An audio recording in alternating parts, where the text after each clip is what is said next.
আসসালামু আলাইকুম। আশা করি সবাই অনেক অনেক ভালো আছেন এবং সুস্থ আছেন। গত পর্বে আমরা দেখছিলাম কিভাবে ফাইলটা রেডি করতে হয়। এই 4টা ফাইল আমরা সম্পূর্ণ কমপ্লিট করছিলাম। আজকের এই পর্বে আমরা দেখব কিভাবে গ্রাফিক রিভারের জন্য একটা সুন্দরভাবে HTML ব্যবহার করে একটা ডেসক্রিপশন টাইপ করব। তো এর জন্য শুরুতে আমাদেরকে একটা নোট ফাইল নিতে হবে, টেক্সট ডকুমেন্ট। টেক্সট ডকুমেন্টটার নাম থাকবে ডেসক্রিপশন। ওকে, তো ডেসক্রিপশনের ভিতরে এখন আমরা ঢুকলাম। এখন এখানে আমাদেরকে যে জিনিসটা শুরুতে লিখতে হবে, আমরা জানি HTML দিয়ে লিখলে HTML এর মতো আপনার হেডার, তারপরে ফুটার, তারপরে ডিপ, সেকশন, ক্লাস এত কিছু লিখতে হবে না। হ্যাঁ, সরাসরি আমরা প্যারাগ্রাফ, তারপরে হেডিং, হেডিং 1 2 এভাবে করে লিখে দিলেই হবে, বা এলআই এভাবে করে লিখে দিলেই হবে। তো যারা HTML টোটালি বুঝেন না তাদের জন্য আমি বুঝিয়ে দিচ্ছি। শুরুতে আমরা একটা এরকম চিহ্ন দিব। এই চিহ্নটা দেওয়া মানে আমাদের একটা লেখা এখান থেকে শুরু হবে, বুঝতে পারছেন? তারপর আমরা এখানে পি লিখে দিয়ে তারপর আবার এই পাশে একটা দিলাম। তার মানে আমাদের এখান থেকে যে লেখাটা শুরু হবে সেটা হলো গিয়ে প্যারাগ্রাফ স্টাইলে থাকবে। প্যারাগ্রাফ বলতে আমরা এক লাইনে লাইনে লাইনে কোনো আপনার মানে প্যারাগ্রাফ লেখা তো বুঝে নিতে না, ওইভাবে থাকবে। তো প্যারাগ্রাফ এখানে আপনারা একটা বি দিয়ে দিবেন। বি দিয়ে দিলে বোল্ড হবে আর কি। ওকে, তো এখন আমরা এখানে লিখে দিব যে কি আমাদের পি দিয়ে বুঝালাম এটা প্যারাগ্রাফ স্টাইলে থাকবে, আর বি দিয়ে বুঝাইলাম কি বোল্ড থাকবে লেখাটা। ওকে, হয়ে গেছে, আমাদের আর কিচ্ছু করতে হবে না। এখন আমরা যা লিখবো সেটা আমরা এখানে লিখে দেবো। এটা হলো HTML লেখার সিস্টেম। আপনারা জাস্ট বেসিক ধারণাটা দিচ্ছি, আপনারা এইভাবে করে লিখবেন। তো বিজনেস, কর্পোরেট বিজনেস কি ফ্লেয়ার ডিজাইন, আমাদের যে ফ্লেয়ারটা আছে সেটার যে টাইটেলটা আছে সেটা আমরা দিয়ে দিব। তো হয়ে গেছে আমাদের লেখা, মনে করেন এতটুকুই। তাহলে এর পরেরটুকু আমাদের আর বোল্ড করার দরকার নাই, লেখা আরও আছে কিন্তু বোল্ড করার দরকার নাই। তাহলে আমরা বিটা এখানে শেষ করে দিব, মানে এই যে বোল্ডটা যে এখান থেকে শুরু হয়েছে, বোল্ডটাকে আমরা কপি করে নিয়ে আসবো। কপি করে নিয়ে এসে এখানেও আমরা ওইটাকে পেস্ট করে দিব। তার মানে বোল্ড হবে ওইখান থেকে এইখান পর্যন্ত, কিন্তু এটাকে বোল্ডটাকে শেষ করতে হবে। শেষ করার জন্য প্রথম চিহ্নটার পরে আমাদেরকে একটা স্ল্যাশ দিতে হবে। তার মানে বোল্ড এইখান থেকে এইখানে শেষ, বুঝতে পারছেন? কোনো স্পেস দিবেন না। এই বোল্ড এইখান থেকে শুরু হয়েছে এবং বোল্ড এইখানে শেষ হয়ে গেছে। তার মানে এইখান থেকে এই এই বোল্ড পর্যন্ত এর মাঝখানে যে লেখাটুকু আছে শুধু এইটুকুই। স্টাইলটা থাকবে প্যারাগ্রাফ, কিন্তু বোল্ড থাকবে, লেখাটা মোটা থাকবে। তারপর আমরা এখানে দিতে পারি কি with super modern and corporate look. Okay, তাহলে আমাদের এরপর আমরা এখানে আমাদের একটা ব্রেক দিতে পারি। তো ব্রেক দেওয়ার জন্য আমরা জাস্ট কী করবো, আবার একটা এরকম চিহ্ন দিব, তারপরে বিআর মানে ব্রেক, দেন হলো গিয়ে আমরা একটা এরকম চিহ্ন দিব, মানে এটা শুরু হয়েছে এখান থেকে। তারপর আমরা আবার একটা শুরু করব বিআর, তারপরে আবার এটাকে শেষ এখানে ওই অন্য পাশ থেকে আটকে দিলাম। দেন হলো গিয়ে আমরা এখানে একটা কি হেডার 3 দিব। হেডার 3 মানে আপনার প্যারাগ্রাফের থেকে একটু লেখার সাইজটা বড় হবে। ওকে, হেডার 3টা শুরু হলো এখান থেকে, তারপর আমরা হেডার 3টাকেও বোল্ড করে দিব। তার মানে লেখাটা হেডার 3 থাকবে, মানে প্যারাগ্রাফের থেকে, মানে উপরের লেখাগুলোর থেকে একটু বড় থাকবে এবং মোটাও থাকবে। ওকে, দেন আমরা এখানে লিখে দেবো কি ফিচার, মানে ফিচার লেখাটা একটু বড় থাকবে আর কি। ওকে, এরকম একটা চিহ্ন থাকবে। দেন আমরা এটাকে আর বোল্ড করার দরকার নাই। বোল্ডটা আমরা বন্ধ করব কিভাবে, একটা স্ল্যাশ চিহ্ন দিয়ে তারপরে বোল্ডটাকে বন্ধ করে দিলাম। তো বোল্ড এখানে আমাদের শেষ করলাম। বোল্ড হলো গিয়ে এইখান থেকে শুরু হয়েছে, বোল্ড এখানে শেষ হয়েছে। তারপরে হেডার 3 এখান থেকে শুরু হয়েছে, আমরা হেডার 3 এখানে শেষ করে দিব, একটা স্ল্যাশ দিব, তারপরে H3, তারপরে একটা কি এদিক থেকে বন্ধ করে দিলাম। তাহলে আমাদের কি ফিচারটা এখানে ক্লোজ হয়ে গেছে। এখন ফিচারের ভিতরে আমাদের কি থাকবে, আমাদের একটা লিস্ট থাকবে। ওকে, লিস্ট থাকবে। তো লিস্ট হলো গিয়ে ওকে, তো আমরা এখানে লিখে দিব, আমরা একটা এরকম চিহ্ন দিলাম, তারপর লিখবো ইউএল মানে হলো গিয়ে আনঅর্ডার লিস্ট। হ্যাঁ, এখানে আপনি কিন্তু ইউএল বা ওএল দিতে পারেন।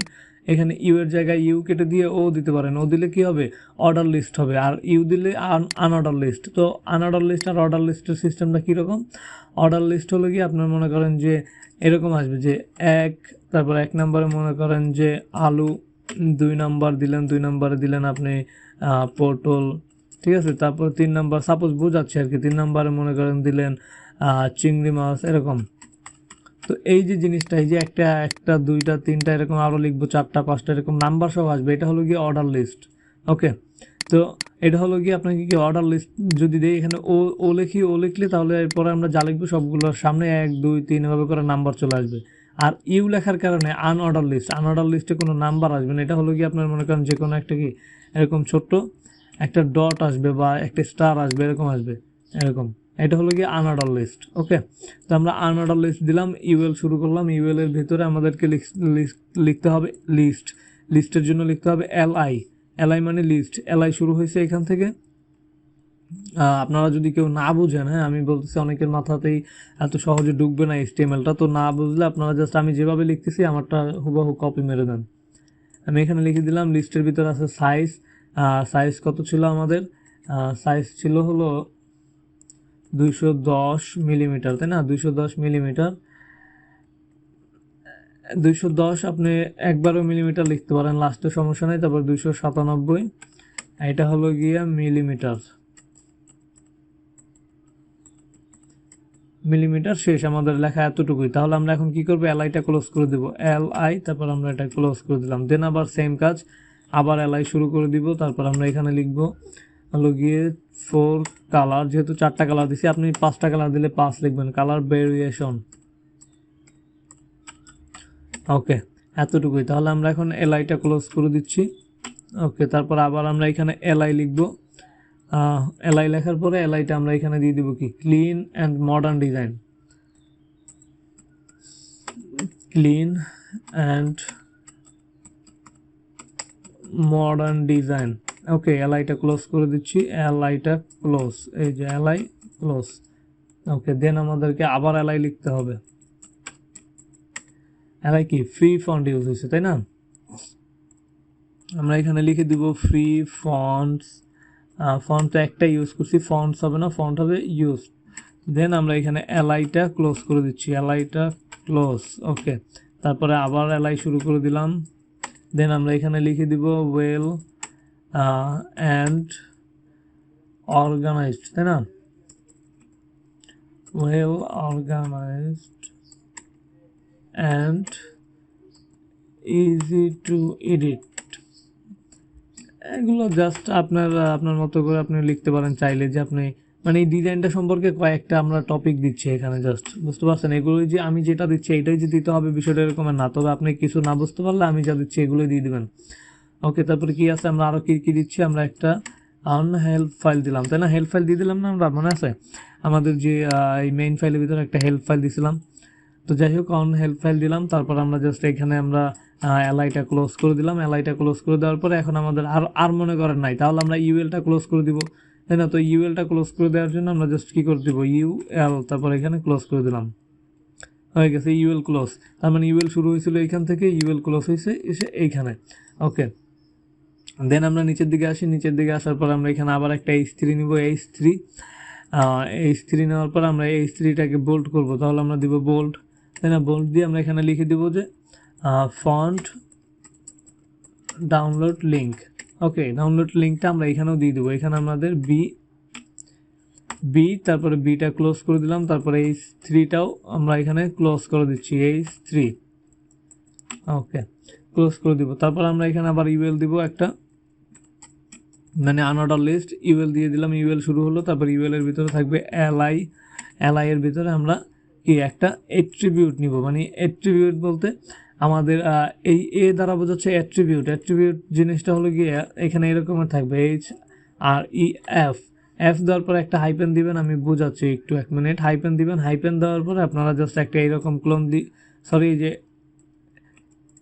এরকম একটা আবার একটা এরকম দিবেন, দুইটা দেওয়ার পরে জাস্ট আমাদের কি এখানে অ্যাট্রিবিউটটা ক্লোজ করতে হবে। তো অ্যাট্রিবিউটটা ক্লোজ করতে হবে এরকম এ দিয়ে, তারপরে অ্যাট্রিবিউটটা ক্লোজ করে দিলাম। অ্যাট্রিবিউটটা কী জিনিস আমি একটু পরে বলতেছি। দেন হলো কি আমাদের এলআইটা ক্লোজ করতে হবে, তো এলআইটা এখানে ক্লোজ। এবার দেখেন অ্যাট্রিবিউটের জিনিসটা হলো গিয়ে কি, আমরা যখন এই সব কিছু লেখাটা লিখছি এগুলো কিন্তু কোনো কিছু ক্লিকেবল না, মানে ক্লিক করতে পারবো না কোনো লেখাতে, বুঝতে পারছেন? ক্লিক করলে যেখানেটা ওইখানেই থাকবে, কিন্তু অ্যাট্রিবিউটের ভিতরে যে লেখাটা দিব ওইটাতে ক্লিক করলে ওইটা একটা অ্যাড্রেস হিসেবে কাজ করবে, বুঝতে পারছেন? As like a website name. আমি যদি www.youtube.com দিয়ে দিই, এখানে যদি youtube.com লিখি ওইটা কিন্তু ওই youtube.com এই নর্মাল লেখার মতোই আসবে, ক্লিক করলে কোথাও যাবে না। কিন্তু অ্যাট্রিবিউটের ভিতরে যদি লিখি তাহলে এটা ক্লিক করলে কিন্তু সোজা ইউটিউবে নিয়ে যাবে। ওকে, তো আমাদের একটা ওয়েবসাইট লিঙ্ক ছিল, তো আমরা এই ওয়েবসাইট লিঙ্কটা এখান থেকে কপি করে নেই। ওয়েবসাইট লিঙ্কটা কই থেকে পাইলাম, এটা গত ক্লাসে দেখাইছি, ফাইল রেডির ক্লাসে। তো আমরা এখানে আমাদের এটাকে কন্ট্রোল ভি দিয়ে পেস্ট করে দিলাম। ওকে, এই হলো আমাদের লিঙ্কটা এখানে দেওয়া হয়ে গেছে। দেন আমরা একটু নিচের দিকে আসি, নিচের দিকে আসার পর আমরা এখন ইউএলটাকে ক্লোজ করে দিই, ইউএলটা ক্লোজ। ওকে, তারপর আমাদের ব্রেক যে দিছিলাম উপরে, ব্রেকটা আবার এখানে দিয়ে দিতে হবে, বি আর তারপর আমাদের এই ব্রেকটা এখানে দিয়ে দিলাম, ইন্টার। ব্রেক কিন্তু ক্লোজ না, জাস্ট ব্রেক। দেন আমরা এখানে আবার একটা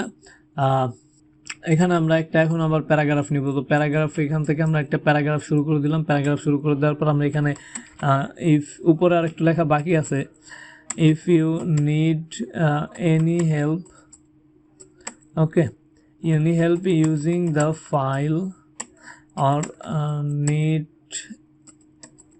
special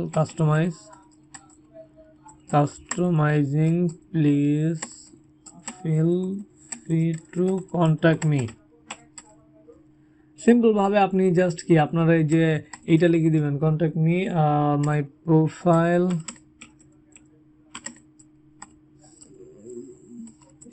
নর্মালি তাকে আপনি যেভাবে বলতে চাচ্ছেন সেভাবে আপনি বলে দিলেই হবে। এটা বেশি টেনশন করার মতো কিছুই নাই। এবং এইখানে কিন্তু অনলি প্যারাগ্রাফ হবে, শুধু পি, আবার বোল্ড দিয়ে না, ঠিক আছে? কারণ এটা আমরা জাস্ট নিচে একদম সবার শেষে নিচের দিকে লিখে দিচ্ছি। ওকে, তো if you have a moment, তাহলে কি করতে হবে? প্লিজ একটা রেটিং দিয়ে চলে যান, প্লিজ রেট দিস আইটেম। তারপর কি,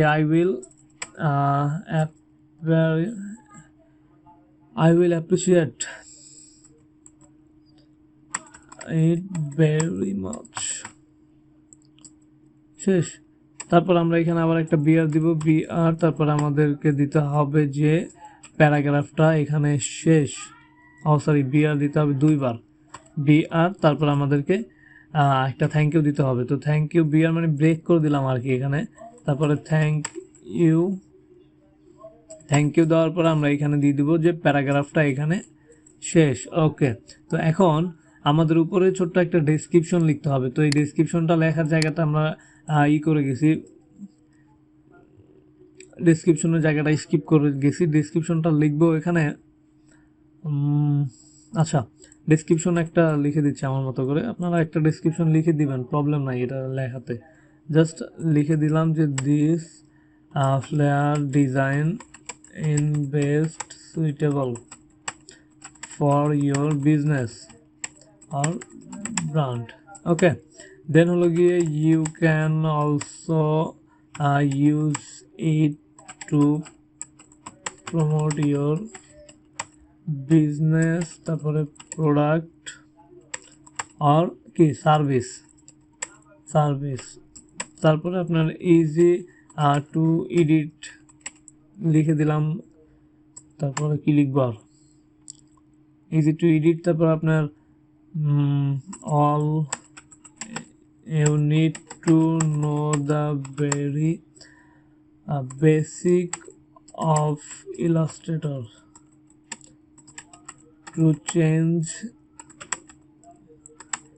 text and use it. Okay, মানে হালকা একটু ইলাস্ট্রেটর জানলেই কিন্তু সে এটা কি এডিট করতে পারবে, যেহেতু আমরা CS6 এর ভার্সনটা দিছি, আপডেট না। ওকে, এখন আমাদেরকে এই যে কর্নারে পিটা শুরু করছিলাম, এই পিটাকে এখানে শেষ করতে হবে। তো পিটা শেষ হয়ে যাবে, এই যে পি, এই যে শেষ। ওকে, তাহলে আমরা কি করলাম, পি এখান থেকে শুরু করলাম, পি এখানে শেষ করলাম। তার মানে এই পি থেকে শুরু করে এই পি এর ভিতরে যা লেখা আছে সব কিছুই কিন্তু একটা প্যারাগ্রাফ আকারে আসবে। এবং এই প্যারাগ্রাফটার ভিতরে এই বি থেকে শুরু করে এই বি পর্যন্ত যা আছে এইটুকু লেখা বোল্ড হয়ে থাকবে, মানে কর্পোরেট ফ্লেয়ার ডিজাইন, এইটুকু কর্পোরেট বিজনেস ফ্লেয়ার ডিজাইন, এইটুকু লেখা বোল্ড থাকবে। এরপরে ব্রেক, তারপর আছে কি H3টা আবার বোল্ড থাকবে, H3টা একটু এটা থেকে বড় থাকবে এবং মোটা থাকবে। তারপরে ইউএল মানে আনলিস্টেড, আনঅর্ডার লিস্ট। তো আনঅর্ডার লিস্টের ভিতর আছে এলআই এর ভিতর এগুলো লিস্ট আকারে থাকবে এই কয়টা। তারপরে ইউএলটা এখানে ক্লোজ হয়ে গেছে, ইউএলটা এখান থেকে শুরু হয়েছিল, H3 এখান থেকে শুরু হয়েছে, H3 এখানে শেষ হয়েছে, এবং H3-র ভিতরে বি এখানে শেষ হয়েছে, বি এখান থেকে শুরু হয়েছিল। বি এর ভিতরে আছে ফন্ট ডাউনলোড লিঙ্কটা আমরা দিছি লিস্ট করে আনঅর্ডার লিস্টের ভিতরে ইউএল শুরু হয়েছে, ইউএল এখানে শেষ। এলআই এখান থেকে শুরু হয়েছে, এলআই এখানে শেষ হয়েছে, এবং এলআই এর ভিতরে আছে হলো গিয়ে ইউএল এর ভিতরে আছে এলআই, এলআই এর ভিতরে আছে অ্যাট্রিবিউট, আর অ্যাট্রিবিউটের ভিতরে আছে সেই লিঙ্কটা। তাহলে লিঙ্কটাতে ক্লিক করে দিলেই আমাদের এই ফন্ট পেজে চলে যাবে, ফন্ট পেজ থেকে ফন্টটা ডাউনলোড করে নিতে পারবে। এরপর আছে এখানে পি শুরু হয়েছে, এখান থেকে পি শেষ হয়েছে, তার মানে এর ভিতরে সম্পূর্ণটা প্যারাগ্রাফ আকারে থাকবে। ওকে, এবং এই জায়গা থেকে এইটুক যাতে নিচের দিকে আসে, এই জন্য এখানে আমরা বিআর দিয়ে দিলাম। তো মূলত এই হলো সিম্পল একটা বিষয়। আপনারা চাইলে এই ফরম্যাটটা কপি করেও রাখতে পারেন, বারবার শুধু আপনারা জাস্ট লেখাগুলো চেঞ্জ করে ব্যবহার করতে পারবেন। ওকে, তো একটা ভিডিওর ভিতরে কখনোই আসলে HTML পুরোটা শিখাইতে পারবো না, হ্যাঁ, বেসিকভাবে বুঝাইলাম আর কি। তো বেসিক এখানে আপনার আরও সুন্দরভাবে বুঝাইতে পারতাম যদি আপনার হেডার, তারপরে বডি, ডিপ, সেকশন এগুলোও যদি দিতে হতো, তাহলে কি একটা সুন্দর কোনো কিছুর সাথে তুলনা করে সুন্দরভাবে বুঝাইতে পারতাম। যাই হোক, মাঝখান থেকে ব্যবহার করতে হয়েছে। তারপরে চেষ্টা করলাম বোঝানোর জন্য। আশা করি যাদের একটু ধারণা আছে HTML সম্পর্কে তারা বুঝতে পারবেন, এবং যাদের মোটেই ধারণা নেই তারা যদি কিছুই না বুঝে থাকেন, তাহলে আমি যেভাবে লিখছি সেম টু সেম লিখে ফেলেন। লিখে জাস্ট এইটা আপনি ওখানে, এইটাই হলো আমাদের কি, আমাদের এটা হলো কি গ্রাফিক রিভার, গ্রাফিক রিভারের ডেসক্রিপশন ফাইলটাই হলো এটা। ওকে, আমরা যে ডেসক্রিপশনটা এতক্ষণ ধরে লিখলাম, এই ডেসক্রিপশন ফাইলটাই হলো আমাদের গ্রাফিক রিভারের জন্য ডেসক্রিপশন। সবসময় আপনি যখনই ফাইল আপলোড করবেন তখনই আপনাকে এইভাবে করে HTML এর মাধ্যমে ডেসক্রিপশনটা লিখতে হবে। ওকে, তো আশা করি সবাই মোটামুটি বুঝতে পারছেন কীভাবে লিখতে হবে, এবং আপনারা আমারটা দেখে সেম টু সেমভাবে লিখে ফেলেন। নেক্সট ভিডিওতে ফাইলগুলো আমরা আপলোড করে দেব। আমাদের সব কিছু ready, description ready, account ready আছে, তারপর আমাদের ফাইলও রেডি আছে। জাস্ট কি পরবর্তী ভিডিওতে আমরা জাস্ট এগুলোকে আপলোড করে ফেলবো। তো ওই ভিডিওটাতে অবশ্যই সাপোর্ট করবেন, এবং তো ওই ভিডিওটা অবশ্যই দেখবেন এবং সাথেই থাকবেন। এতক্ষণ ধরে মনোযোগ দিয়ে আমার ভিডিওটা দেখার জন্য সকলকে অসংখ্য ধন্যবাদ, এবং আশা করি কিছু একটা শেখাইতে পেরেছি।